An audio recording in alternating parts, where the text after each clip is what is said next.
Bonjour à toutes et à tous. Issu d'une famille alsacienne et catholique installée en Algérie, Louis Althusser fait des études à Alger et Marseille. Il intègre ensuite le lycée du Parc à Lyon, où il a comme professeur de philosophie Jean Guiton.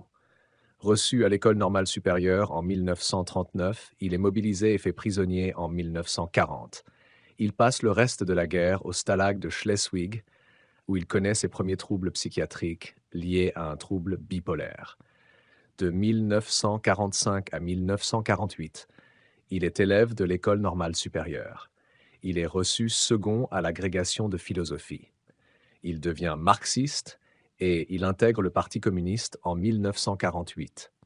La même année, il devient assistant à l'École normale supérieure et le restera jusqu'en 1980. Son activité est entrecoupée de séjours dans des cliniques psychiatriques. Le 16 novembre 1980, il étrangle son épouse, Hélène Rittmann, dans leur appartement de l'École normale supérieure. Il l'annonce au médecin de l'École normale supérieure, le docteur Étienne, qui contacte les autorités psychiatriques. Althusser est envoyé au centre hospitalier Sainte-Anne. La justice le déclare dément au moment des faits en février 1981, en vertu de l'article 64 du Code pénal de l'époque. Il n'y a ni crime ni délit lorsque l'accusé était en état de démence au moment des faits. Aujourd'hui remplacé par l'article 122.1, n'est pas pénalement responsable la personne qui était atteinte au moment des faits d'un trouble psychique ou neuropsychique ayant aboli son discernement ou le contrôle de ses actes.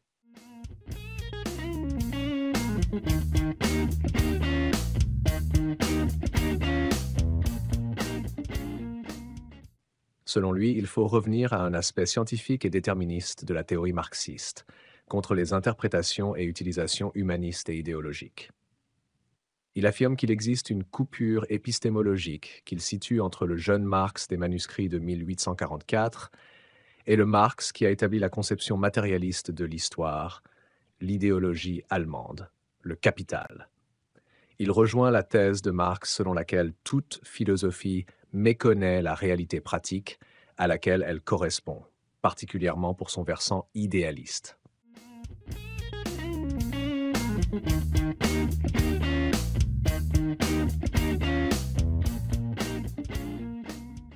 Un idéaliste est un homme qui sait et de quelle gare part le train et quelle est sa destination.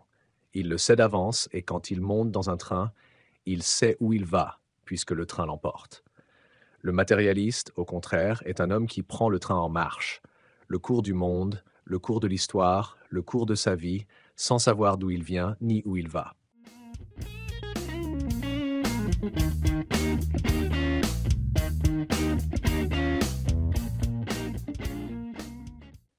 Il nous faut maintenant faire apparaître quelque chose que nous avons, le temps d'un éclair, entrevu dans notre analyse lorsque nous avons parlé de la nécessité de renouveler les moyens de production pour que la production soit possible. C'était une indication en passant. Nous allons maintenant la considérer pour elle-même. Comme le disait Marx, un enfant lui-même sait que si une formation sociale ne reproduit pas les conditions de la production en même temps qu'elle produit, elle ne survivra pas une année. La condition dernière de la production, ça, c'est donc la reproduction des conditions de la production. Elle peut être simple, reproduisant tout juste les conditions de la production antérieure, ou élargie en les étendant.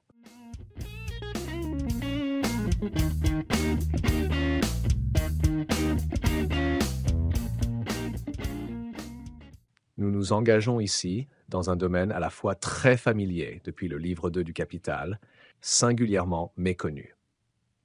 Les évidences tenaces, évidences idéologiques de type empiriste, du point de vue de la seule production, voire de la simple pratique productive elle-même, abstraite par rapport au procès de production, font tellement corps avec notre conscience quotidienne qu'il est extrêmement difficile, pour ne pas dire presque impossible, de s'élever au point de vue de la reproduction. Pourtant, en dehors de ce point de vue, tout reste abstrait, plus que partiel, déformé, même au niveau de la production, et, à plus forte raison encore, de la simple pratique.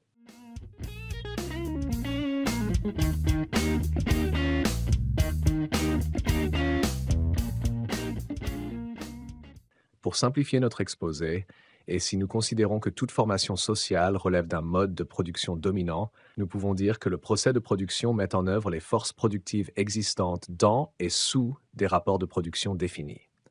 Il s'ensuit que pour exister, toute formation sociale doit, en même temps qu'elle produit, et pour pouvoir produire, reproduire les conditions de sa production. Elle doit donc reproduire 1. Les forces productives, 2. Les rapports de production existants.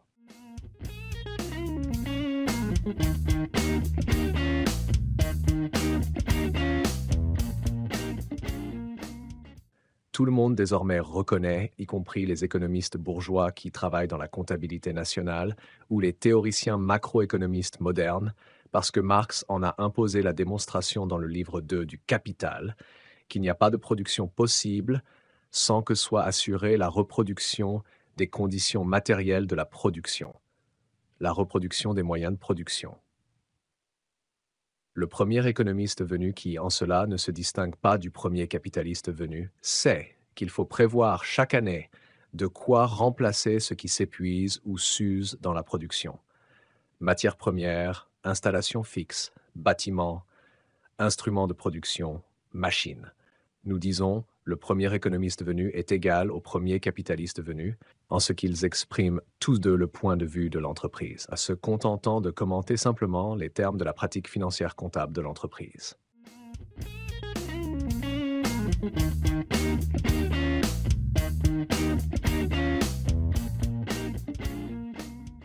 Mais nous savons, grâce au génie de Quesnay, qui, le premier, a posé ce problème qui crève les yeux, et au génie de Marx qui l'a résolu, que ce n'est pas au niveau de l'entreprise que la reproduction des conditions matérielles de la production peut être pensée, car ce n'est pas là qu'elle existe dans ses conditions réelles.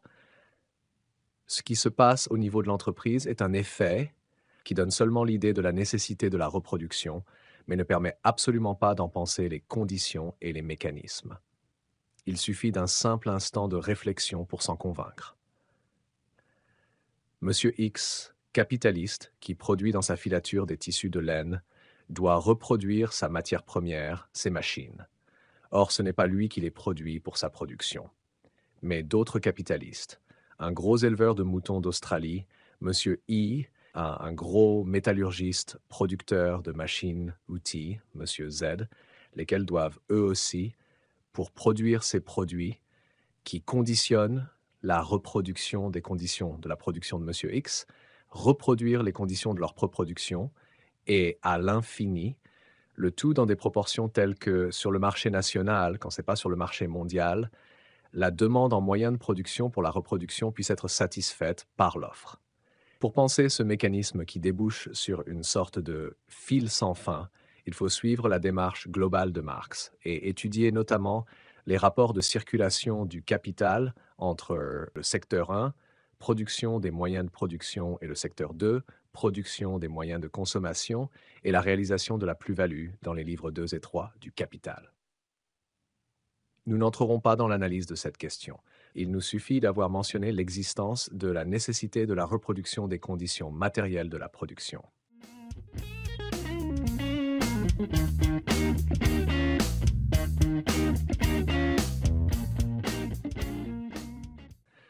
Pourtant, quelque chose n'aura pas manqué de frapper le lecteur. Nous avons parlé de la reproduction des moyens de production, mais non de la reproduction des forces productives.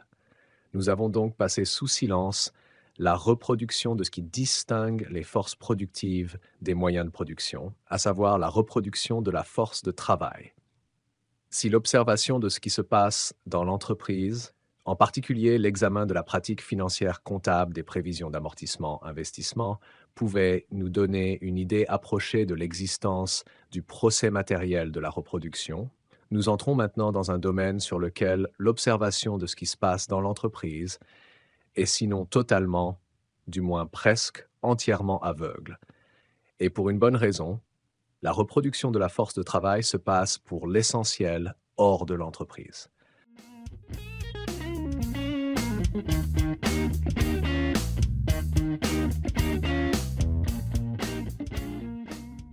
Elle est assurée en donnant à la force de travail le moyen matériel de se reproduire, par le salaire. Le salaire figure dans la comptabilité de chaque entreprise, mais comme capital main-d'œuvre et nullement comme condition de la reproduction matérielle de la force de travail. Pourtant, c'est bien ainsi qu'il agit, puisque le salaire représente seulement la partie de la valeur produite par la dépense de la force de travail indispensable à sa reproduction. Entendons, indispensable à la reconstitution de la force de travail du salarié, de quoi se loger, se vêtir et se nourrir, bref, de quoi être en état de se représenter demain au guichet de l'entreprise. Ajoutons, indispensable à l'élevage et à l'éducation des enfants, en qui le prolétaire se reproduit à X exemplaires, X pouvant être égal à 0, 1, 2 comme force de travail. Rappelons que cette quantité de valeur, le salaire nécessaire à la reproduction de la force de travail, est déterminée non pas par les seuls besoins d'un minimum biologique, mais par les besoins d'un minimum historique. Marx remarquait: il faut de la bière aux ouvriers anglais et du vin aux prolétaires français, donc historiquement variable. Indiquons aussi que ce minimum est doublement historique, en ce qu'il n'est pas défini par les besoins historiques de la classe ouvrière reconnue par la classe capitaliste, mais par les besoins historiques imposés par la lutte de classe prolétarienne, lutte de classe double, contre l'augmentation de la durée du travail et contre la diminution des salaires. Pourtant, il ne suffit pas d'assurer à la force de travail les conditions matérielles de sa reproduction pour qu'elle soit reproduite comme force de travail. Nous avons dit que la force de travail disponible devait être compétente, c'est-à-dire apte à être mise en œuvre dans le système complexe du procès de production.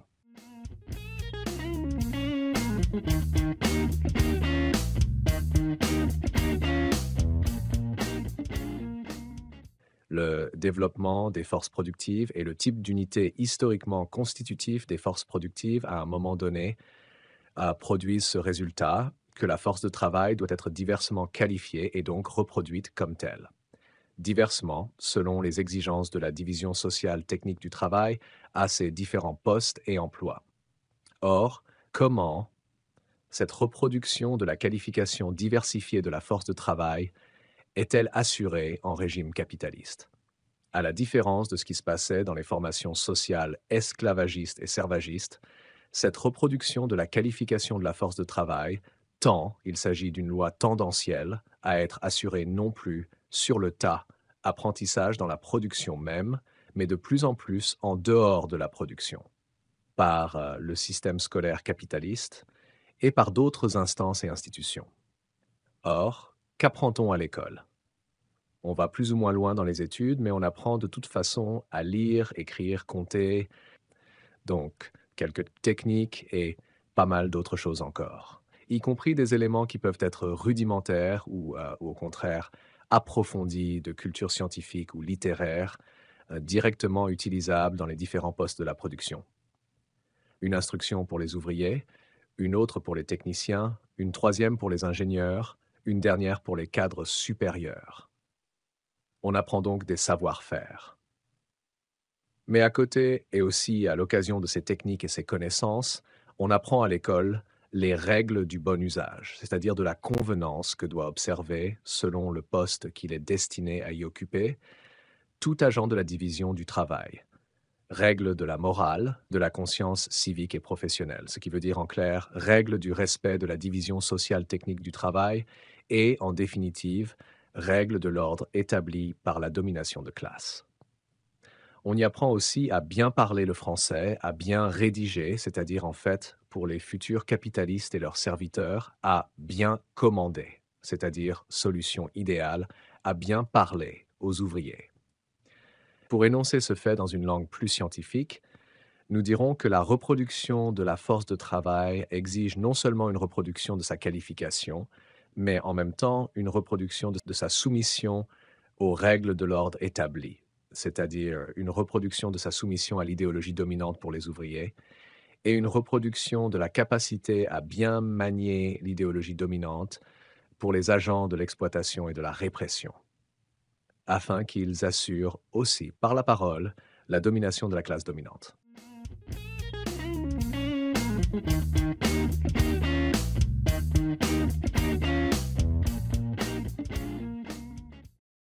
En d'autres termes, l'école, mais aussi d'autres institutions d'État comme l'Église ou d'autres appareils comme l'armée, enseignent des savoir-faire, mais dans des formes qui assurent l'assujettissement à l'idéologie dominante ou la maîtrise de sa pratique. Tous les agents de la production, de l'exploitation et de la répression, sans parler des professionnels de l'idéologie selon Marx, doivent être à un titre ou à un autre pénétrés de cette idéologie pour s'acquitter consciencieusement de leurs tâches, soit d'exploiter. Les prolétaires, soit d'exploiteurs. Les capitalistes, soit d'auxiliaires de l'exploitation. Les cadres, soit de grands prêtres de l'idéologie dominante, ces fonctionnaires.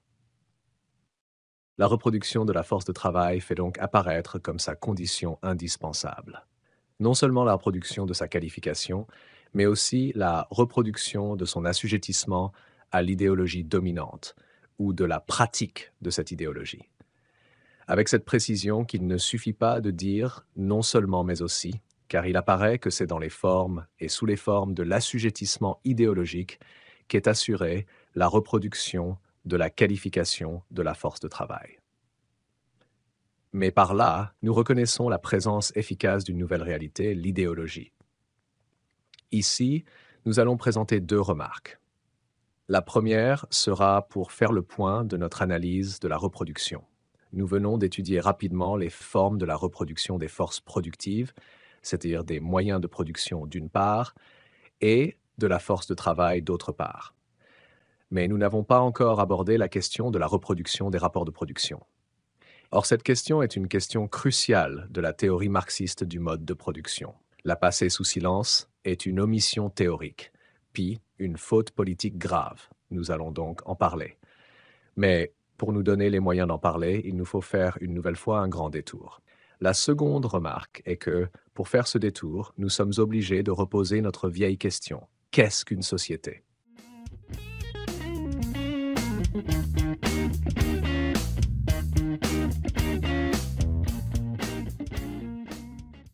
Nous avons eu l'occasion d'insister sur le caractère révolutionnaire de la conception marxiste du tout social, en ce qui le distingue de la totalité hégélienne.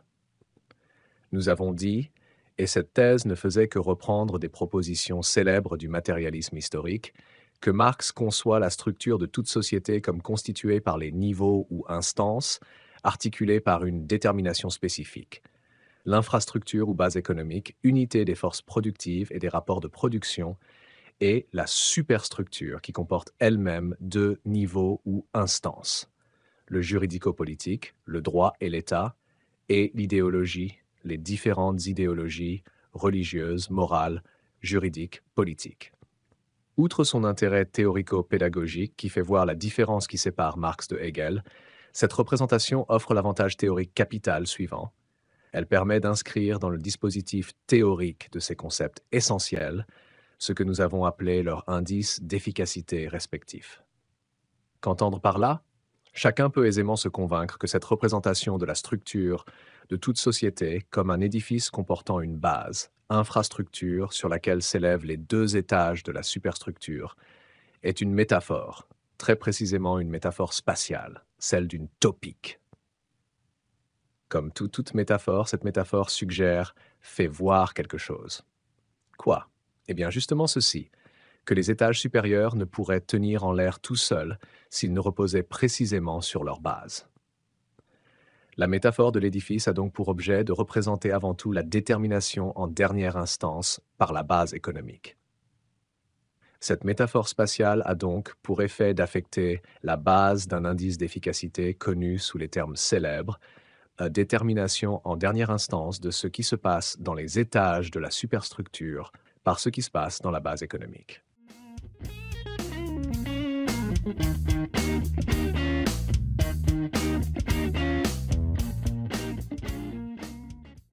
À partir de cet indice d'efficacité en dernière instance, les étages de la superstructure se trouvent évidemment affectés d'indices d'efficacité différents. Quel genre d'indices ? On peut dire que les étages de la superstructure ne sont pas déterminants en dernière instance, mais qu'ils sont déterminés par l'efficace de base, que s'ils sont déterminants à leur manière non encore définie, ils le sont en tant que déterminés par la base. Leur indice d'efficacité ou de détermination, comme déterminé par la détermination en dernière instance de la base, est pensé dans la tradition marxiste sous deux formes. 1. Il y a une autonomie relative de la superstructure par rapport à la base. 2. Il y a une action en retour de la superstructure sur la base.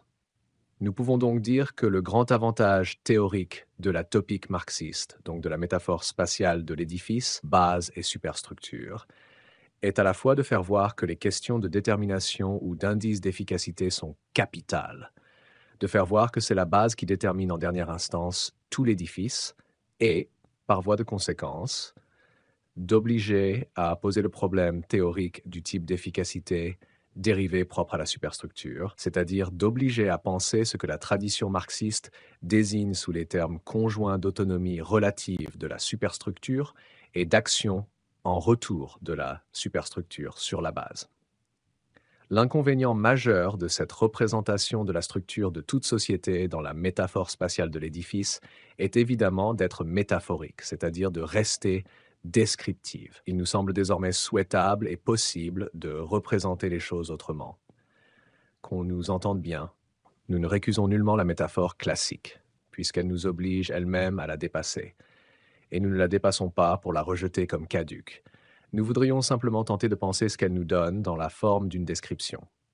Nous pensons que c'est à partir de la reproduction qu'il est possible et nécessaire de penser ce qui caractérise l'essentiel de l'existence et la nature de la superstructure. Il suffit de se placer au point de vue de la reproduction pour que s'éclairent plusieurs des questions dont la métaphore spatiale de l'édifice indiquait l'existence, sans leur donner de réponse conceptuelle. Notre thèse fondamentale est qu'il n'est possible de poser ces questions, et donc d'y répondre, que du point de vue de la reproduction. Nous allons analyser brièvement le droit, l'état et l'idéologie de ce point de vue. Et nous allons faire apparaître à la fois ce qui se passe du point de vue de la pratique et de la production d'une part, et de reproduction d'autre part.